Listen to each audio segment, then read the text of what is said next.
আব্বু নিজের জামা কখনো আগে কিনে না, আগে আমারটা, তারপর আমার বড় ভাই বোনেরটা, তারপর আম্মুটা, তারপর যদি টাকা বাঁচে তাহলে আব্বু নিজেরটা করে, বলা যাবে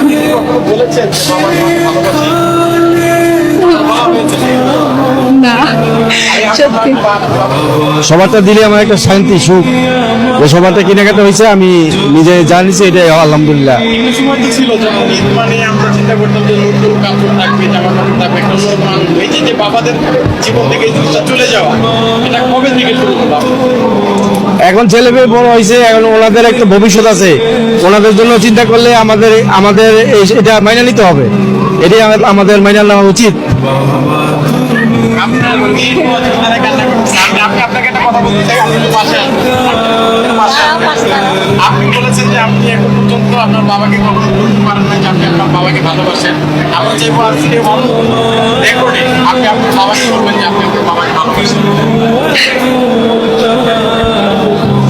আঙ্কেল আপনি একটু ধরবেন আপনার মেয়েটাকে, আপনি একটু বলেন আপনার বাবাকে আপনি ভালোবাসেন। আব্বু আমি অনেক ভালোবাসি।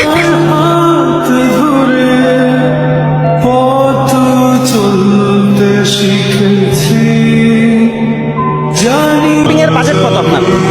30,000-এর মতো, মেয়ের জন্য 25-30, তাও 10 তো 25,000, 20,000-এর মতো, তেমন না, 10,000 বেশি না, 5,000 টাকা, 5,000।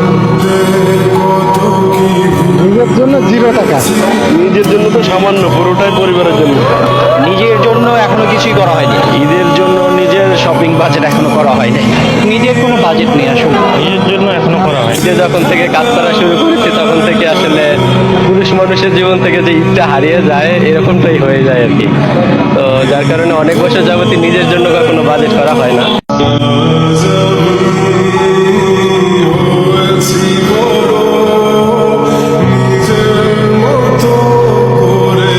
আসলে ওইভাবে টাকাটা ম্যানেজ করতে পারতেছি না, যেগুলো আমি নিজে কিনতে পারবো, কিন্তু আমার সন্তানকেই দিব শুধুমাত্র, আর আমার আব্বার জন্য একটা পাঞ্জাবি কিনবো, এতটুকু আমার ইচ্ছা হবে। আপাকে 3 পিস দিবেন আর বাচ্চাকেও 3 পিস দিবেন। নিজের জন্য কি কিনবেন? নিজের জন্য কেনা হইবে না। সন্তানের জন্যই বাবারা এই নিয়ে খুব ভাবে চিন্তা ভাবনা করে। নিজের জন্য কি ভাবে, এখন তো বয়স হয়ে গেছে, আর নিজের জন্য কি ভাবা আছে? পোলাপানের জন্য তো সবকিছু এখন। বাবাদের ঈদ হয় যখন বাচ্চারা ঈদে বেশি সন্তুষ্ট হয়, তখন বাবাদের ঈদ পরিপূর্ণ হয়ে যায়। বাবাদের ঈদের আলাদা কোনো আনন্দ নাই, বাচ্চাদের আনন্দে বাবাদের ঈদ।